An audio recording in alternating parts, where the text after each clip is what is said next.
desejo fugir do deserto, mas desejo aprender no deserto.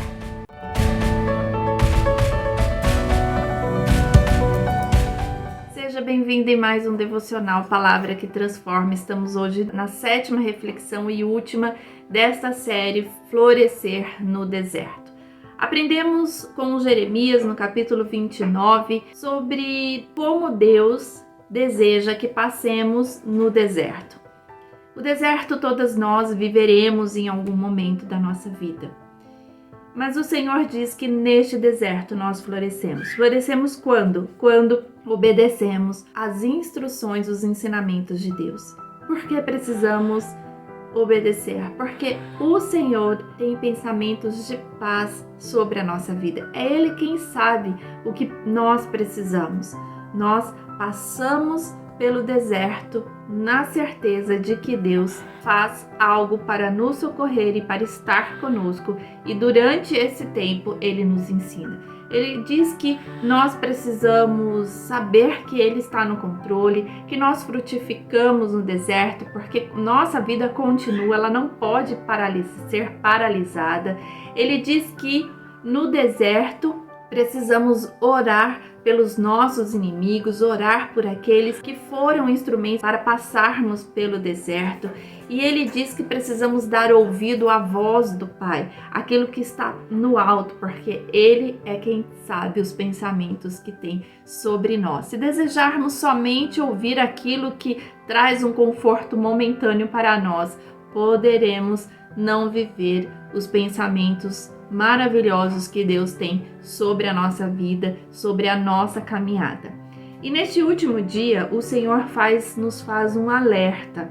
Muitas pessoas, por exemplo, recebem um diagnóstico de doença, do falecimento de alguém, e isso dói muito no nosso coração. Isso nos traz uma tristeza, muitas vezes profunda. E o Senhor diz que neste tempo, por exemplo, de luto ou de momentos de doenças, de dores físicas, o que fazemos? E nos entregamos a essas dores e nos entregamos à profunda dor de um luto, ou olhamos para o alto e suplicamos ao Senhor para que Ele esteja conosco neste momento de luto, que Ele é real, Ele existe, neste momento de dor, que ela é real e ela existe. Então, um outro exemplo, se você hoje vive um tempo de desemprego, você vive este tempo de desemprego numa depressão profunda porque você não consegue sair desta situação, ou você se entrega ao Senhor pedindo para que Ele te ensine a passar por isso. Um momento de decepções, de traições, em qualquer situação de deserto que você vive hoje, você precisa tomar uma decisão. Ou eu me entrego de forma destrutiva nessa situação, ou eu me entrego de forma construtiva, de paz, de descanso no Senhor.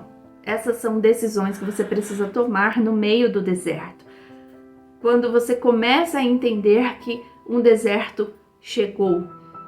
Por quê? Porque conforme a sua decisão, ou você desfalece ou você floresce. E o Senhor quer que você floresça. Neste capítulo 29 de Jeremias, o Senhor fala sobre aquelas pessoas que negaram serem transportadas para o cativeiro, para a Babilônia. Porque o Senhor tinha um propósito para que o nome dele fosse glorificado e conhecido a todos os lugares, para que aqueles entendessem e vivessem conforme as instruções de Deus. Então o Senhor tinha um propósito, mas muitos negaram este propósito. E no versículo 16 desse capítulo 29 de Jeremias, o Senhor fala a respeito daqueles que não ouviram a voz do Senhor, que negaram os 70 anos que viveriam no cativeiro, e diz daqueles que não foram com aquele povo, que ficaram na sua nação. E no versículo 17 diz assim: assim diz o Senhor dos Exércitos, eis que enviarei entre eles a espada e a fome e a peste, e faloeis como os figos podres, que não se podem comer de maus que são. Então aqui é algo que o Senhor fala, ele não fará essa execução conosco, mas é no sentido figurado de que quando nós negamos passar pelo deserto e aprender nesse deserto, significa que não viveremos os pensamentos de paz que o Senhor tem sobre a nossa vida, que patinaremos, que conduziremos a nossa vida sem que ela saia do lugar. Muitas pessoas entendem que entrar em um deserto é um momento de destruição e um momento de retrocesso. E não é. É um momento de crescimento, é um momento de florescer. Por quê? Porque no deserto há um aprendizado para a nossa vida e neste aprendizado nós crescemos no Senhor. Porque o Senhor tem um propósito a partir de tudo que acontece conosco. É vontade do Senhor que passemos por todas as situações que passamos? Não era vontade do Pai. Mas o pecado entrou no mundo e quando este pecado entrou no mundo, as coisas acontecem. Mas o Senhor não nega estar conosco em todas essas situações, porque Ele é Deus conosco.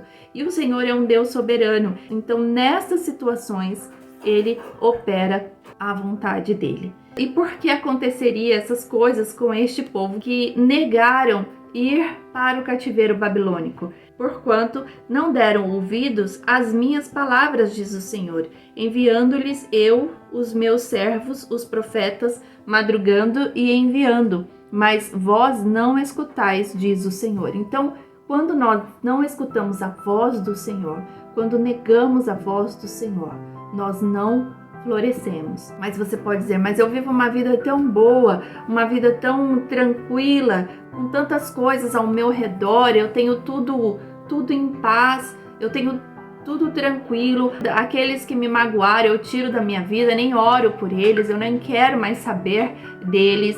Ou este emprego que eu tenho hoje, ele me proporciona tantas coisas, eu não quero deixá-lo para viver a vontade de Deus. São tantas situações que o Senhor pode estar nos levando a pensar e a refletir. E você pode dizer, eu não quero viver a vontade de Deus. Eu quero viver aquilo que o mundo diz que é perfeito para mim. Mas o Senhor diz que quando negamos a voz que vem do alto, nós priorizamos as vozes que são da terra.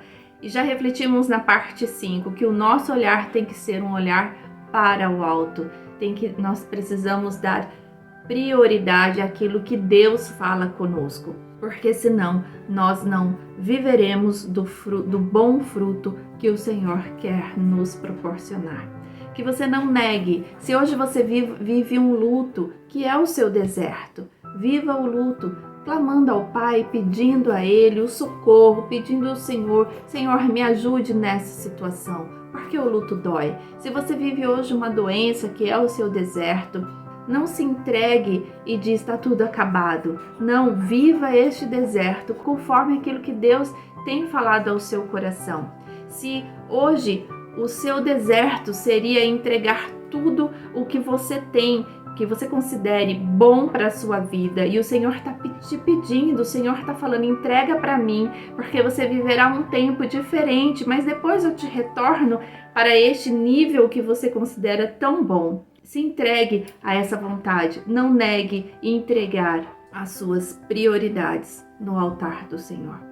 Fale, Senhor, a minha vida está no teu altar. Aquilo que eu considero tão importante hoje para a minha vida, eu entrego no teu altar. Abraão, quando teve o seu filho Isaque, e o Senhor diz a ele para que este menino fosse sacrificado, e não era uma prática agradável ao Senhor, mas ele faz esse pedido, e ele fez esse pedido para que o coração de Abraão fosse aprovado. E Abraão obedece ao Senhor sem questionamento. E quando Abraão levanta o cutelo para sacrificar o seu filho, o Senhor fala com ele: pare, porque hoje eu sei o quanto você me ama. Entregue a sua vida, entregue as suas prioridades, entregue tudo no altar do Senhor, para que você viva no centro da vontade dele, para que você viva um relacionamento de intimidade com o Pai e tenha uma vida com propósito. E uma vida com propósito significa florescer, tanto no deserto como em pastos verdejantes. Que Deus te abençoe em nome de Jesus e se entregue ao Pai.